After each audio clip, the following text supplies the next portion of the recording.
les 7 fonctionnalités cachées de System.io. Alors si c'est la première fois sur cette chaîne YouTube et que tu es intéressé par le marketing et le marketing d'affiliation, je te propose de t'abonner, de lâcher un like et d'activer les notifications. Si tu ne me connais pas, je m'appelle Damien Menu et je vis entièrement de mon business en ligne grâce à mon simple ordinateur. Et pour ça, j'utilise un seul et unique outil, c'est System.io. En gros, qu'est-ce que c'est System.io pour faire rapide? C'est un logiciel marketing qui te permet de vendre tes connaissances et ton savoir à travers des formations principalement. Mais il te permet aussi de créer des pages de vente, des bons de commande, des espaces membres, d'envoyer des newsletters et bien plus. En gros, c'est le seul outil que tu as besoin pour développer ton business. Et à l'intérieur de cet outil, il y a des petites fonctionnalités qui sont vraiment intéressantes à utiliser pour le développement de ton business, aussi bien d'un côté branding, booster ton chiffre d'affaires et aussi faciliter éventuellement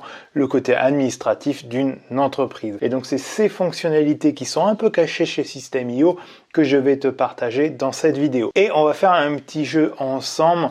À la fin de cette vidéo, mets en commentaire combien de fonctionnalités tu as découvertes. Alors je me doute bien que toutes ne vont pas être nouvelles pour toi, c'est simplement peut-être aussi des fonctionnalités que tu as un peu oublié d'activer, mais voilà, l'idée c'est vraiment de t'aider au maximum parce que c'est des fonctionnalités que j'utilise au quotidien dans mon business. Bon, honnêtement, la plupart sont juste à activer une fois et après tu les oublies.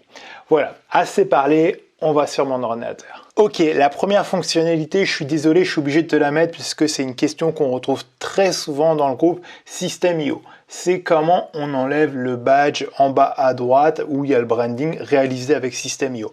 Et entre nous, c'est une très bonne question parce que quand on est sur une de nos pages, ce qu'on n'a certainement pas envie, c'est d'envoyer du monde ailleurs. Par exemple, là, on est sur ma dernière offre que je viens de créer cette semaine. D'ailleurs, je te mettrai le lien en commentaire. Mais voilà, mon objectif, c'est certainement pas que mon visiteur aille voir ce que c'est System.io. Non, je veux qu'il comprenne le produit que je propose. Donc là, un mini site internet pour Instagram pour booster sa notoriété, son branding, etc. Bref, je te fais pas un pitch de vente. Si tu veux en savoir plus, c'est en commentaire. Et j'ai certainement pas envie qu'il clique sur le badge System.io. Là, honnêtement, c'est la fonctionnalité la moins cachée, mais il fallait que je te la montre quand même. Donc là, quand tu es en train de dessiner une page, n'importe laquelle, il suffit juste de cliquer sur Paramètres en haut à gauche et de descendre tout en bas et de cocher System.io. Donc là, on voit ça a disparu. J'enregistre simplement et j'actualise.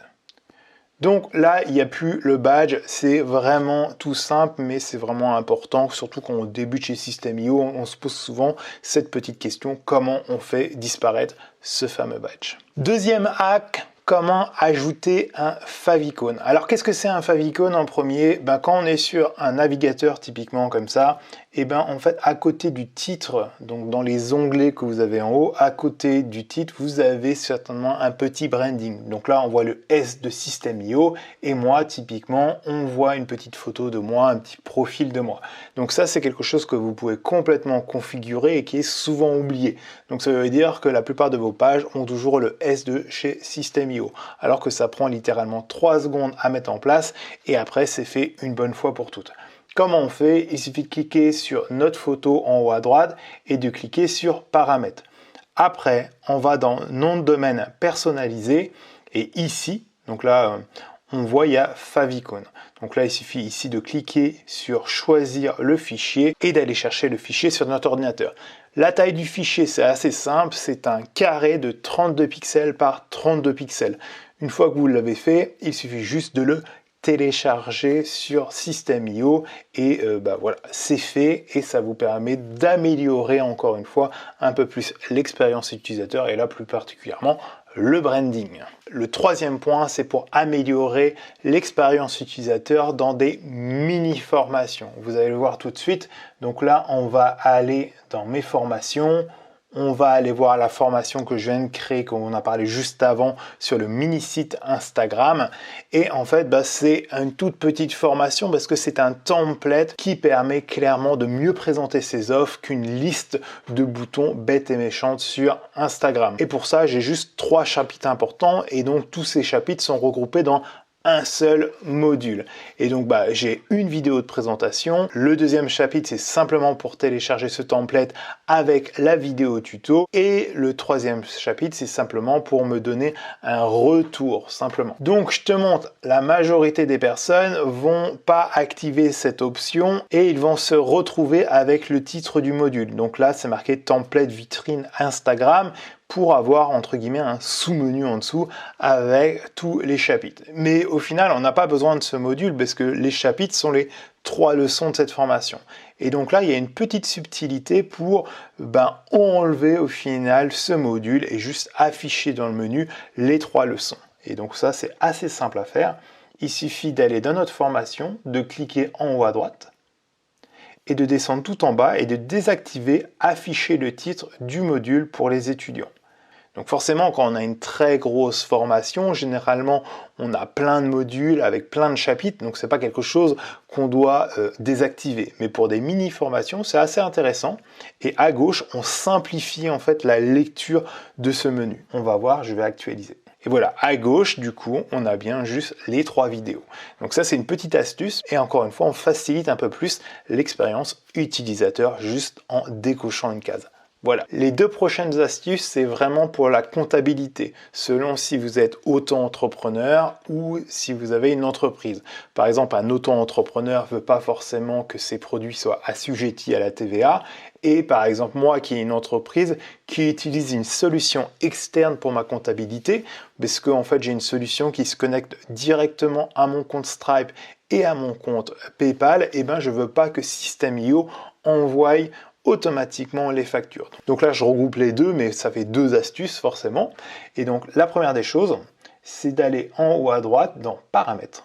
Paramètres des pages de paiement. Donc là, si vous êtes auto-entrepreneur, typiquement, il faut cocher cette case parce qu'on dit qu'il ne faut pas appliquer de TVA. Moi, elle est décochée tout simplement parce que j'ai une société et donc je suis assujetti à la TVA. Encore une fois, je ne suis pas là pour vous expliquer si vous devez payer la TVA ou non.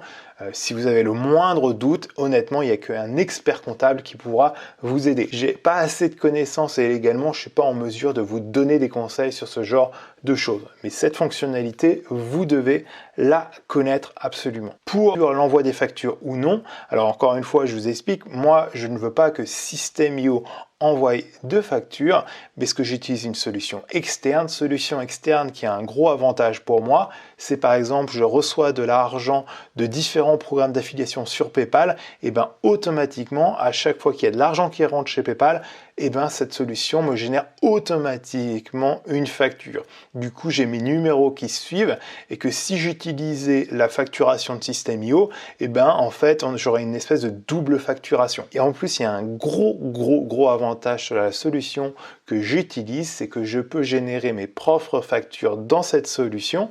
Et en fait, un lien est envoyé automatiquement à la personne qui me doit de l'argent et elle peut choisir soit de payer par transfert bancaire classiquement, on va dire, mais aussi avec sa carte de crédit. Et tout ça se gère automatiquement et sans frais.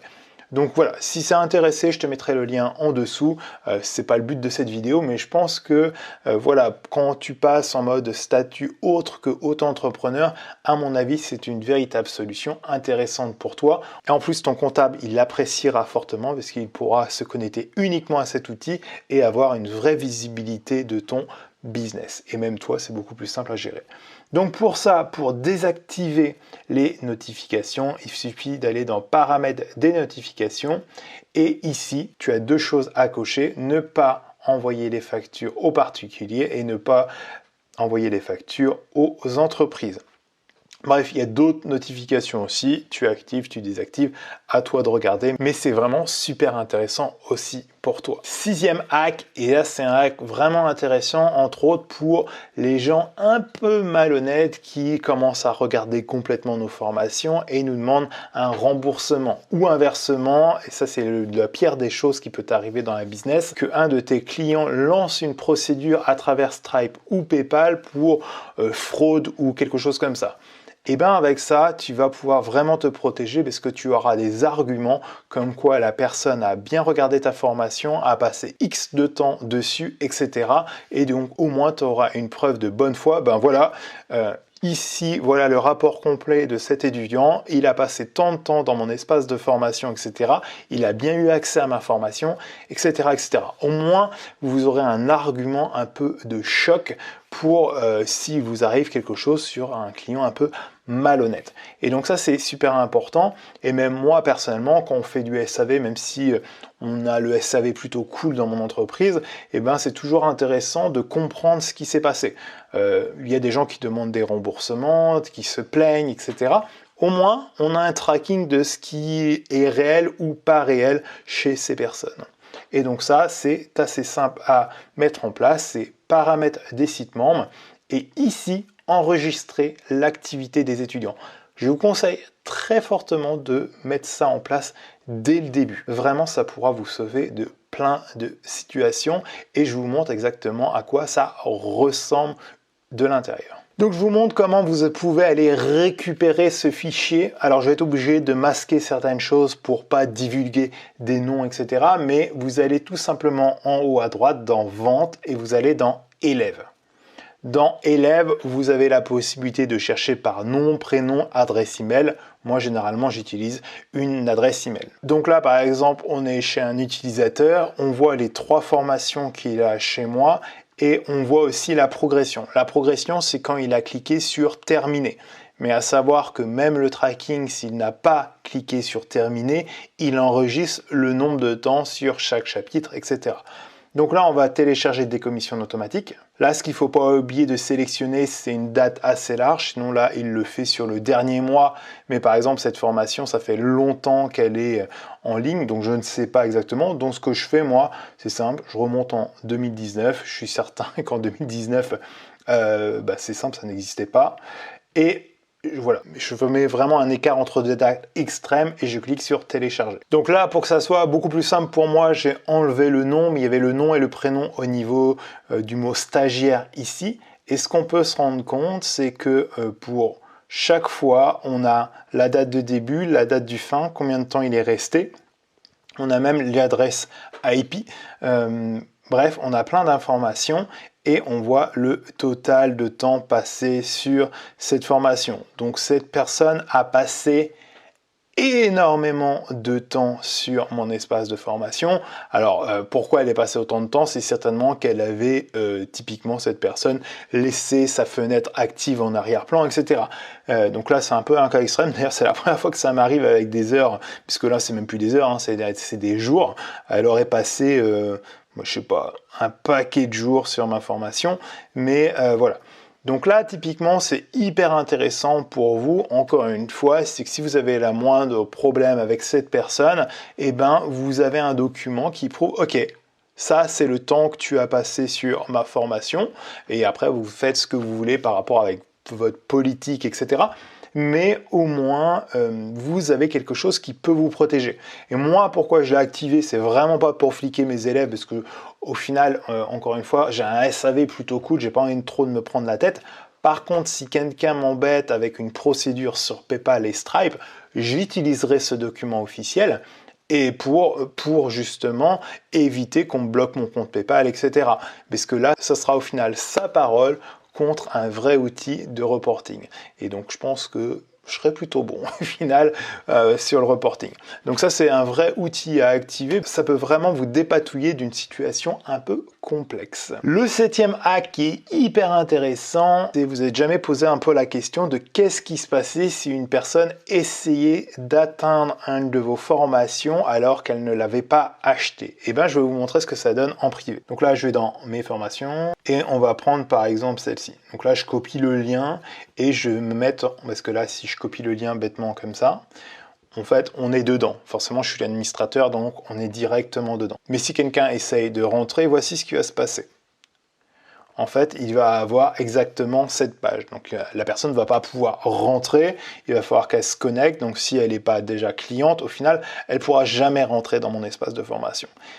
Mais c'est un peu embêtant parce qu'il n'y a pas de bouton « Acheter la formation » dans ce cas-là.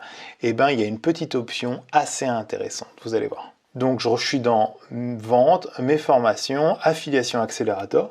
Et si je clique simplement sur modifier, donc la petite roue dentelée, que je descends tout en bas, page de vente, et ben je peux simplement aller choisir mon tunnel et sélectionner la page. Donc là, moi je mets la page de présentation, je ne mets pas le bon de commande, ça c'est à vous de choisir. Hop, et j'enregistre. Aux yeux de tout le monde, ça n'a absolument rien changé. Mais par contre, pour la personne qui n'a pas le droit d'accès, eh ben, elle va avoir automatiquement une option avec ce bouton acheter. Et ça, c'est assez intéressant. Alors, honnêtement, entre nous, ça ne va pas changer la face du monde pour votre business, mais c'est une nouvelle porte d'entrée pour éventuellement qu'une personne passe à l'action chez vous et achète. Et donc voilà, c'est la fin de ces 7 fonctionnalités un peu cachées chez System.io. J'aimerais bien savoir en commentaire combien au final tu en connaissais et combien tu en connaissais pas. Et puis peut-être que moi-même, il y a des fonctionnalités que je n'utilise pas, que je ne connais pas. Donc fais-moi-en part, ça m'intéresse réellement. Et puis n'oublie pas, si tu as la moindre question, c'est en commentaire. Donc voilà, si cette vidéo t'a plu et t'a aidé, n'oublie pas de me lâcher un petit pouce. Ça m'aide vraiment pour la visibilité de ma chaîne. Merci, ciao ciao.